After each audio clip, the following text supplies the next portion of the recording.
أولا يعلمون أن الله يعلم ما يسرون وما يعلنون ومنهم أميون لا يعلمون الكتاب إلا أماني وإن هم إلا يظنون فويل للذين يكتبون الكتاب بأيديهم ثم يقولون هذا من عند الله ليشتروا به ثمنا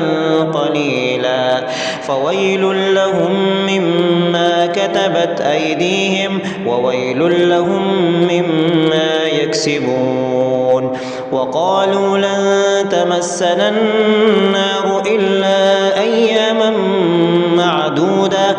قل أتخذتم عند الله عهدا فلن يخلف الله عهده أم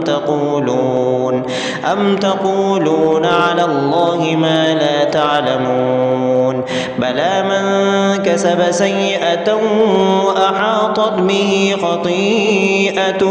خطيئته فأولئك أصحاب النار هم فيها خالدون والذين آمنوا وعملوا الصالحات أولئك أصحاب الجنة هم فيها خالدون وإذ أخذنا ميثاق بني إسرائيل لا تعبدون إلا الله وبالوالدين إحسانا وذي القربى واليتامى